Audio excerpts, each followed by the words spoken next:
across the state thinks that we are, and for us to achieve what we want to achieve, guys, it should be to the point to where we can have an organized workout. We could go out and have an organized practice without us even having to be there. When we get to that point to where we can trust y'all to do what needs to be done at the level that it needs to be done, and y'all hold each other accountable, and more important than that, you hold yourself accountable to living up to that standard, the same standard that's been set here for years before any of y'all were even thought of being born, then we'll be at the point where we need to be at. We're not there yet. So we're getting there.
All right, we are here in Attalla, Alabama at Etowah's Fieldhouse. I'm going to let these gentlemen introduce themselves at this time. Bennett Nance, O-line, senior. Jarvis Hardwick, DB, senior. Tyler Dobbs, linebacker, senior. Michael Bostick, receiver, senior. Jacob Sanford, D-line, senior. Jalen Billingsley, O-line, senior. All right, I want to start right back over here with Bennett. Bennett, last year, Coach Locke was the new coach. You guys went on a tremendous run with the semifinalist team, which is fantastic to see. This city came alive at the end of last year. Just how much fun was last year, especially when the playoffs hit and you guys caught fire? It was really fun. We had a couple good games. We had a couple downtimes during the season. Gordo was a really hard game. Don't think we played to our best ability. Think we could have done better, but it was really fun. With a new coach coming in, I felt like he was going to do good. We had good traditions here, and we just carried them through. It was a good atmosphere. The fans really supported us. Our teammates supported us through it. Could have been better. It didn't end how we wanted it to do. Yeah, it was fun. The atmosphere was really good. I mean, just walking through when we went out to run through, it was just amazing to feel everybody in our city come and watch us play. That's one thing about Attalla. They show up. Oh, yeah. You guys could be playing up in Anchorage, Alaska, and they'd be full with Attalla people. Yeah, they bring people. Because, our alumni was in the student sections, families standing up, everybody cheering on. And, it wasn't never a moment where they wasn't just we're not out this game. When we was down 14, that they was cheering us on. And that's just what we need, home crowd. Love it. Yeah, like they said, it's a great atmosphere. We were all getting chill bumps in the locker room before the game, and when we ran out, we were all just on cloud nine. And like they said, everybody be coming to all the games despite the pandemic and whatnot, so that was still pretty good. And like he said, when we were down, they still came and they were still cheering us on before the game ended. No doubt. So, yeah, it was amazing. All I can say is the same as them, except as Coach Locke says, Etowah has great tradition, long line of winning and all that. So yeah. I want to start right back here with you. And Jacob mentioned pandemic. This time last year, we didn't even know if we was going to have football. It was still up in the air. If y'all can rewind the clock, and I know a lot of you guys played a lot of football, but to have that, I know COVID's not gone away, but the protocols having to check your temperature, a lot of the 6 feet apart, having to break your workouts. How much better and more real is it this time around, and more normal, so to speak, for you guys? It's a lot more normal than it was last year because like it makes it easier to come here and work out than like say like we had to be like I don't know like what we had to do last year, Jacob, because of it.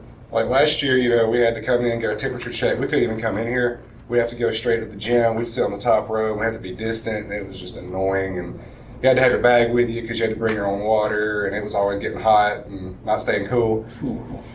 And we at this time last year, actually, we weren't even lifting weights. We were doing body weight workets. Calisthenic stuff? Yeah, we'd be in the weight room just doing simple body weight stuff, and it was killing us not to be touching the weights. And every time we'd touch one, we'd get in trouble for it. Yeah, because you had to clean after every lift, right? Is that correct? Spray it down. They come in there with You got the a big backpack. The blower. backpack thing? Backpack sanitizer. I mean, you really can't do real football without being in with each other. It's part of it, the bond. Yeah. Yeah, no doubt. And 6 feet here, 6 feet there, mask, no. To me, it just felt like more of a you was playing for yourself, really coming here for yourself because you couldn't hug on your teammates, give them high fives, couldn't get routed up in the weight room. It's just felt like I was not playing football for real. I felt like you were in trouble. Jail. Dude, that's awesome. Straight up jail. You had to sit somewhere exactly on the bus, like for contact tracing. That was the worst thing ever. Contact tracing was the worst thing about it.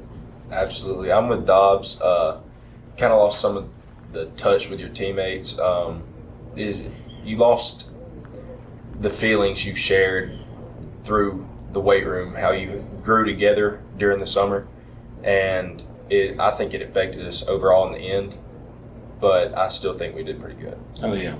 You guys caught lightning in a bottle at the right time last year, which I think is going to carry over into this season, honestly. Now, all of you guys are seniors sitting here now, correct? Yes, sir. Then I'll start back with you.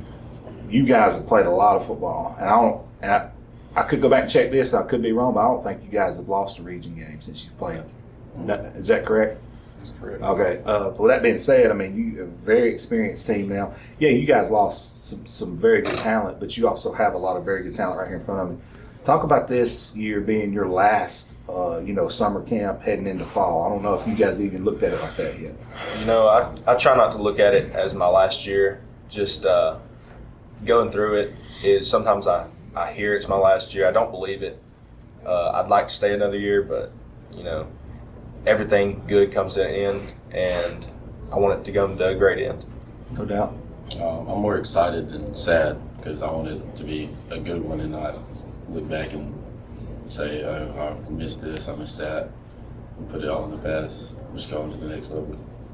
Same thing what he said. I just don't want to take an opportunity for granted that I have this year, so I'm going to come in here every day, how I'm feeling or not, be excited and ready to work. It's my last go around.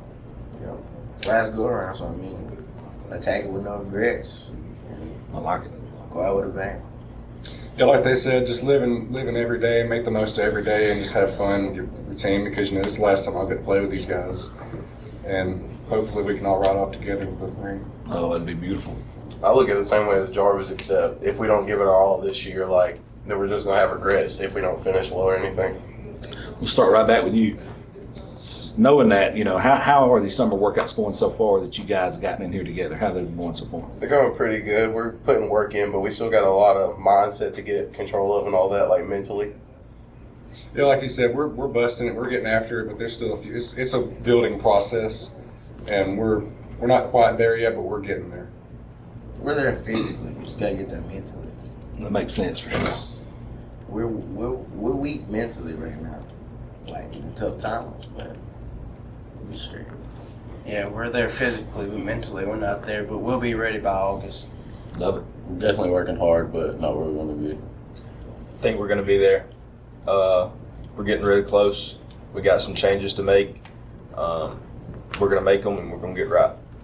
Now, most everybody here plays both ways, correct? Yes. In some form or fashion. Let's talk about defense specifically. You guys return a lot of guys on that defense. It's very stingy last year, and I look forward to be the same. How do you feel about this defense coming up this year? It makes me feel like I'm ready to win. We have a lot of energy, a lot of talent, a lot of speed, and really good hands, which is key on the outside. We can tackle really well, and I don't think anybody's going to be able to do it to us really well. Like it. We all fly around. A lot of guys are returning, so we're going to be more experienced, and it's going to be better. No doubt. Yeah, like George said, it's going to be a lot of experienced team because we only lost 3 around that area on that defense starting wise, and we already, took back 2 from a non-starting position. But I think we'll be experienced and ready to go. It's going to be a hard fought when you come online with us on a Friday night. Love it. I've never played defense. I love his honesty. My boy's gonna get right regardless. But I've never played defense. It's gonna be like my first year since middle school. But I mean, I'm here to help the team, not just be over there. So. Absolutely. Yeah, our defense, like he said, it's still the same. Just minus a few pieces from last year, but we're just as energetic, and we're going to hit you in the mouth as hard as we can. Jacob, you put on, 25 pounds since then? It's about 30.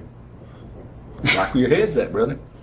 Just like Dobbs said, our defense is just a bunch of, well, in my view, a bunch of hard hitters and go getters that are just energetic and just going to have fun on the field and just have a blast. All right, and this is going to be fun right here. I know he's going to love to hear this. Describe Coach Pierce to me. Mike? Who's going first? Yeah. I know Coach Pierce is going to like this. I mean, he's Wait, for those who don't know Coach Pierce, long line Etowah, got ties for years and years. Great guy, great energetic defensive coordinator, but he loves to have fun with the guys. Let's go. There since the school speak. Coach Pierce been here a while, brother. Since the first day. We're talking about defense. We got to talk about Coach Pierce. Who's going, Dobbs? I go. I mean, he's energetic.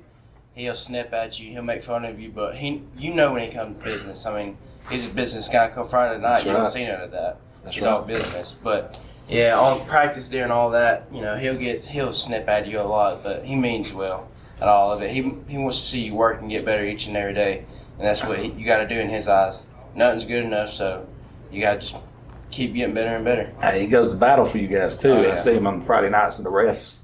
Oh yeah. He get after him a little bit. I like it. Dobbs the most.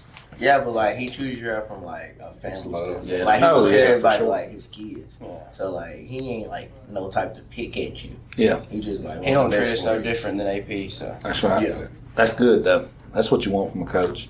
Now, he's well respected, and he really loves you guys, and I know that he pours his heart into it. But it's good to see coaching like that, especially somebody on a coordinator standpoint that you guys respect like that. It's huge.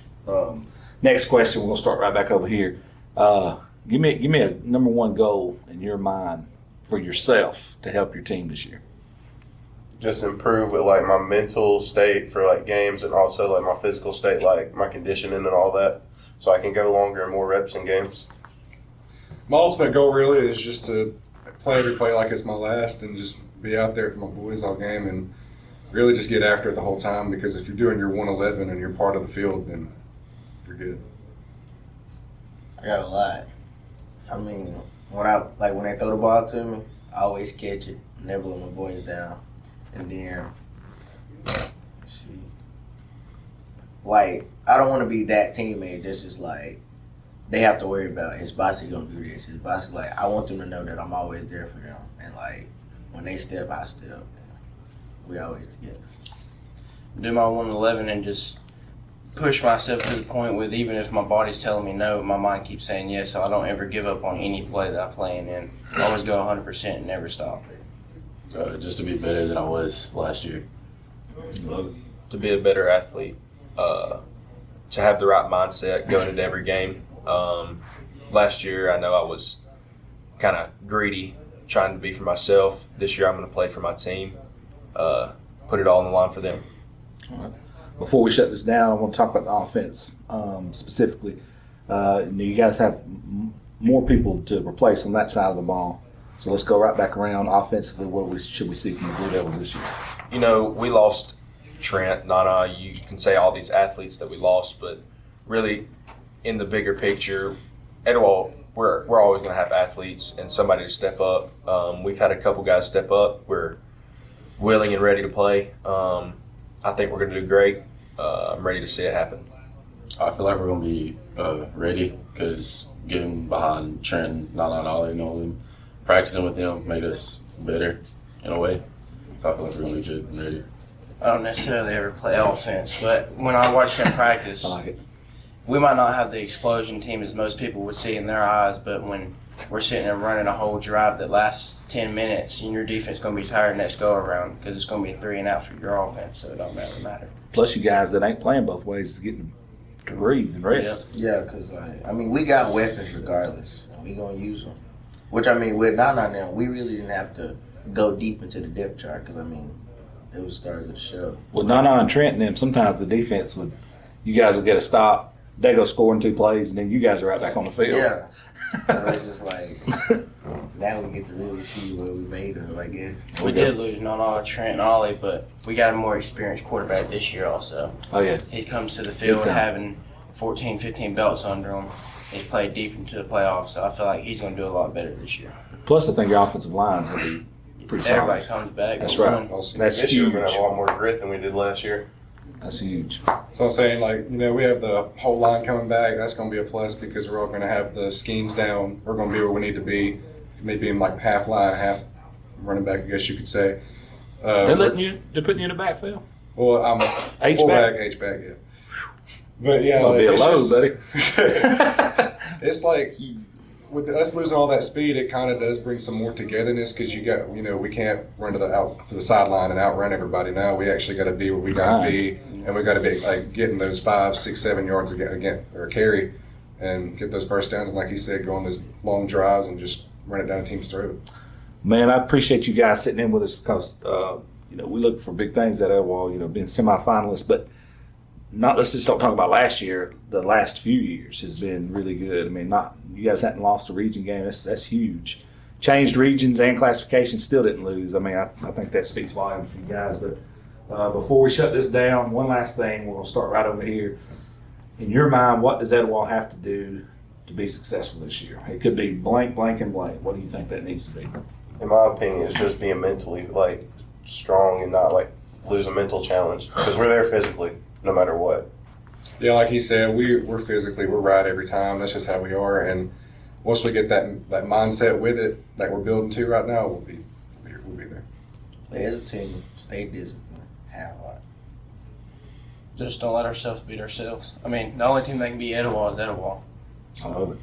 I feel like if we stay disciplined and focused, we'll be really good. We keep the right attitude. We make the right adjustments. We win. All right, appreciate you guys. Good luck. Thank you so much. Thank you. All right, we are back here in Etowah's locker room with head coach Ryan Locke, who was a semifinalist last year in his first year. He's just basically showing you guys how easy it was. Just kidding, Coach Locke. We checked in with you after the spring, and we talked in depth about the team at that point. But now what this video is a preseason media day, so to speak, where we come out to the schools. So now we're going to pick up where we left off, and we're going to talk about these summer workouts, how they've been going, and moving over, what your vision is moving over into the fall. But let's pick it up. First and foremost, this is something I like to ask coaches, and I asked the players this a minute ago. Not having the COVID protocols, being able to have quote unquote a normal summer camp so far, how much of a relief has that been, and how much easier is it to get your guys dialed in?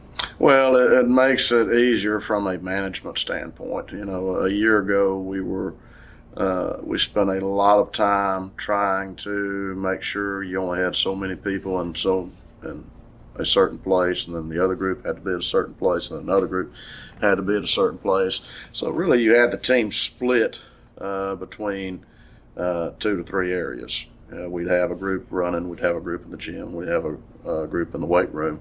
And, you did that for numbers wise, so you could space kids out. You had to make sure everybody had a face mask. And now, not saying that COVID is not a concern, because it definitely is. We always want to make sure that we're communicating with kids about the importance of staying clean, staying healthy.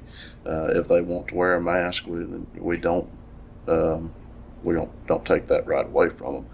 But having the ability to have the team together is huge from a team cohesion standpoint. I don't know if there's a football coach in America that'll tell you that it's not important to have the whole group together. So that certainly is nice. You're able to do more. You're able to install more. It's nice when I have the team up for just a brief minute or two to talk to them about announcements, or try to talk to them about whether we need to give better effort or whatever. I don't have to have them spread out over a 50-yard radius where you can have them right there, and I don't have to yell and scream as much as I normally do. It's certainly nice. I think the kids are used to a more norm feel in terms of being in the workouts, being in a practice setting, being in a workout setting. No doubt.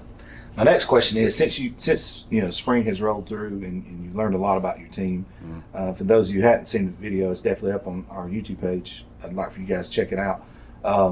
How's the attitude been of the guys since you've got them back now in summer? Because usually use different challenges, different teams, but this summer, how's it been so far? Well, summer's been good. I think we've had pretty good attendance for the most part. It's been hit and miss because you have kids right now that are participating in 3 different sports. That's Well, right. actually, we're coming through that time where you have kids that are participating football, and they go immediately from football to basketball, and then some of them have baseball in the afternoon. So, that's a lot. It's a lot. It would have been a lot for me at their age. So, we've communicated as coaches. We've communicated, myself and Coach Graves, myself and Coach Bone. We've communicated to try to make sure that our times don't overlap, but also B, to try to do what's best for the kids. It's not fair for a kid to have to go work out for football, go run for football, and then immediately turn around and go right to basketball. So we've communicated, and we've kind of modified workouts accordingly. And then also, of course, the summertime, you have kids taking vacation, you have families taking vacation. So we understand that, but I think overall we've had good workout. I think we've had pretty good attendance, and communication's been pretty good for the most part from our kids. When balancing those, what you just mentioned, 3 different sports, and some guys actually play all 3. When balancing that, how do you get your guys dialed in to do what you need them to do? Well, I think it's just that there's, one coach I was around one time talked about F words, and one of those F words is focus. That's right. You have to focus on the situation that you're at right now. And, if you're going to be here for football, be here for football. That's right. And then you've got to be able to change the page to go to basketball and then baseball. But the focus on getting done what you need to get done. And to be honest with you, we really haven't done a whole lot of football-related work. The majority of June for us was focused on running and strength and conditioning. That was our primary focus. Now, as we move into July, the football aspect will pick up quite significantly, and that had a lot to do going in with, we knew they were going to be pulled in a bunch of different directions. Our main thing is we want them here lifting, and we want them to get in shape. No doubt. We want them here lifting. We want to be in shape, as good a shape as we can be going into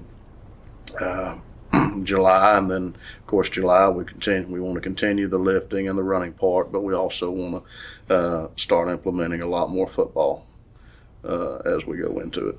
Now, you guys look good. I've seen a few of them up here we just interviewed. They look like they've been lifting. Well, we've done a pretty good job in the weight room for the most part. I think that they've gotten after it.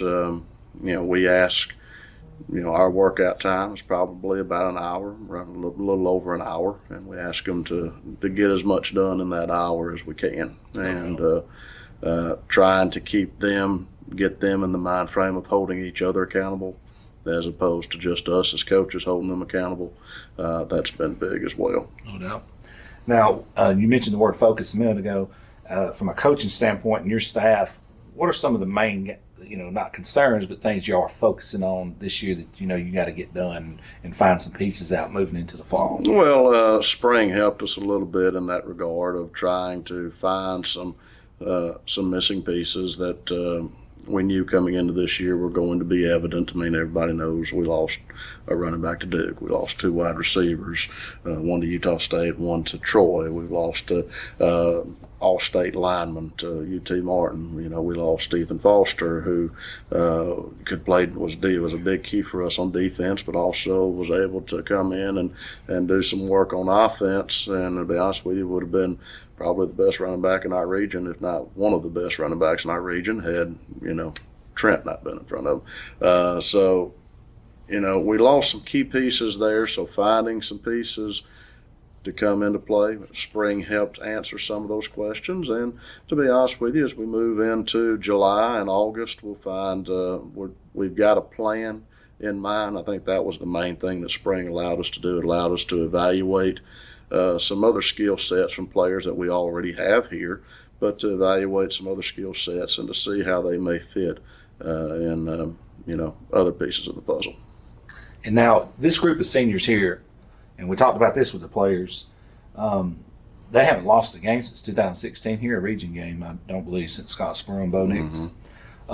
That's huge. I mean, that means you're taking care of business in the region, which is probably your first goal, if I had to imagine, is winning your region. Talk about this group of seniors and how special they are. I mean, they're kind of the unsung heroes. You know, you had groups come through like with Jamin and those guys, and then with Trent and those guys. But talk about these guys. Well, it's a fun group. It's a fun group. Tyler Dobbs in it's got to be. Yeah. Well, you got Tyler. You know, Yeah. and some interesting personalities. You know, when you talk about Tyler Dobbs and Jacob Sanford and Bennett Nance and Michael Bostick and Jarvis Hardwick and you know, Jalen Billingsley, and then there's you know, quite a few others. You have Jacob Robertson, you have Christian Foreman, you know, Travis Dunwood. You know, you have a group of kids that you know, they enjoy being around each other. They enjoy working together. And they enjoy, and you know, it's like you've said, they've grown up in an era of Etowah football where, you know, winning region games is expected, and I don't want to say that it's taken for granted, because it certainly can't be, because of the moment we take it for granted, then, you know, somebody's going to beat us, and we play in a strong enough region where that's capable of happening. You know, region games are expected, and winning in general around Etowah is expected. And all of those kids, for the most part, have grown up from Etowah Youth League, Etowah Middle School, Etowah High School, where winning is an expectation, and preparing to win is an expectation. And that's the thing that I'm looking forward to with this group, that is getting a group together that, you know, they may not be as talented as some of the other groups that have come in front of them have been, but their willingness to be able to prepare to win, you know, that will be the key with this bunch. They work, don't they? They do. And, you know, Ashton King is one that I should have mentioned. Bear Stevens, another one that I should have mentioned. You know, getting all of those kids on, and here's the deal. A lot of people don't understand this. We have quite a few players that have come back that have played a significant amount of football for us. Oh, absolutely. You know, obviously people know that we lost a lot of skill players and a lot of production, particularly offensively, with graduation. But we've got a lot of players coming back that have played a significant amount of football at a high level. When you talk about going to the semifinal round, and the year before that, we were in the playoffs. The year before that, they were a third-round team. They've played a lot of football here, and they've played a lot of winning football. So that's important as we go into this season. We have kids that have been there, and they understand what it takes to get there. Mm-hmm. And obviously, there's some pieces to the puzzle that we've got to get fixed, but the important thing is we have pieces to be able to fix it with. Speaking of pieces, what any movement on your coaching staff? Any new coaches? We were able to hire a new coach, Coach Jason Smith, who comes to us from quite a few places. He's most recently Albertville High School. He's going to coach our wide receivers, and is came by and did some consulting work with us during the spring, and the kids have really taken a liking to him, and he does a real good job of relating to the kids. Coaching staff-wise for varsity, we're pretty much the same. Outside of that, obviously everybody knows that Kendra Cook left to go to Fultondale High School to be the head coach, and I think he'll do a great job there. But when he left, it was trying to find the right person to fill that void, and I think Coach Smith is the right person. Obviously, Philip Pierce returns as our defensive coordinator. Randy Dupree and Matthew Bone returned to handle the back end of our secondary and also our special teams. Brandon Booker returns to be our defensive line coach. David Rose returns to help with the offensive line. Skylar Ray, of course, will coach the quarterbacks in the backfield. And the head coach will fit in where he needs to. We've also been fortunate to hire a couple of good young coaches with our middle school staff.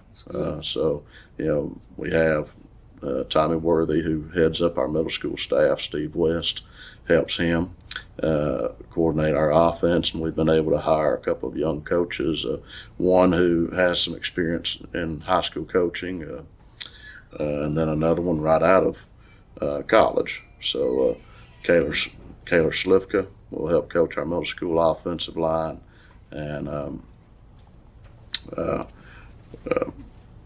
we have, as I said, we have another young man who's coming on to help coach our middle school linebackers and be our defensive coordinator there. Coach, and from your perspective, moving forward over into August, getting your stuff in, and I know you want to be peaking at the right time coming out of summer. How do you think that's going to have to happen in the time frame that you need it to happen? And in other words, as this thing rolls along, how do you want to be? Have everything when you start putting in your actual football, sets and formations and things like that. What time do you start adding that into what you're doing? Well, we've added bits and pieces as we've gone along. Not a tremendous amount in June. Really for us, spring is the time where you really get the base personnel formation, how you're going to align offensively, defensively. The base setups are handled in spring. Summer for us, as far as football install goes, is trying to perfect for us a lot of the passing game, being able to get reps, and that'll come in July. And then, of course, there's only so much you can do in August. In July, as far as actual practicing, because you're limited. You're not supposed to have pads out on the field. You're not, you can only have a ball. So.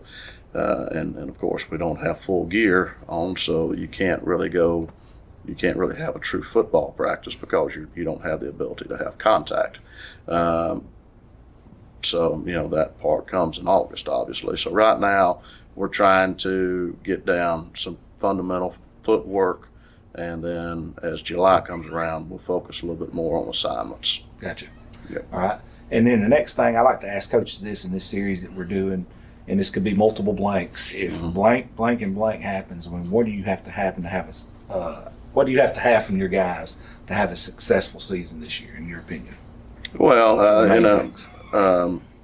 successful seasons are measured in several different ways. Obviously, around here, people view a little bit different deep playoff runs as successful seasons. There you go. The main thing that I want to see out of our players is I want to see our players give optimal effort at all times, and that's impossible to get at all times, but it's something that if we can get it the vast majority of the time, we're going to be in good shape. If we can get optimal effort and execution together, then I think we'll have a chance to have a successful year. And for us, the season is really broken down into 3 different seasons. You have your first game of the season, Gaston City. You have your out-of-region games. Then you have your region games, which are, the ones that count towards you getting to the playoffs. And then, of course, when the playoffs get here, it's a totally different deal. So, it definitely becomes a 1 week at a time type deal. And so for us to get to to have success at any level, you have to have optimal execution. You have to have great effort. And, if you can get those two things combined, then, the sky's the limit for what your opportunities are. But when you get into those big games, those, playoff games where you're playing against really quality opponents every week, the optimal execution and the high effort is huge, because when you get there, one mistake can make or break you. 100%. So, it's putting in the work right now is huge for strength factor going into the season, but also, when you get to the second, third round of the playoffs, you should have been running plays for, at that time, 13, 14, really 15, 16 weeks. That's right. And so,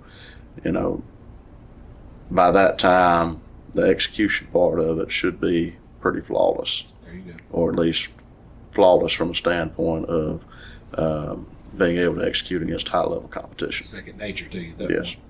Coach, I appreciate you sitting in as always. We always have positive feedback when we come out and see you guys. I went to school here, so it's one of my favorites to come do each time. And good luck to you guys moving forward. I can't wait to get Mrs. Locke back on the show. Well, I know she can't wait to get on there. And Tara's about to come back on and do some stuff with us. Yeah, and after football season, we'll have a new member of the Locke family to be That's able gonna be to awesome, Coach. to introduce to the world. So we're looking forward to that. And as a matter of fact, when we get done here today, I've got to go home and paint a baby room. So That's awesome. we'll see how that turns out. Hopefully the second coach better than the first coach. But I know she's looking forward to being back on with you guys, and it's coming around. And that part, I don't know which part's scarier, getting ready to coach a football season or getting ready to be a dad. both of them's got their challenges, I can assure you. Yeah. Coach, thank you so much. Thank you, Bo. Appreciate y'all coming out.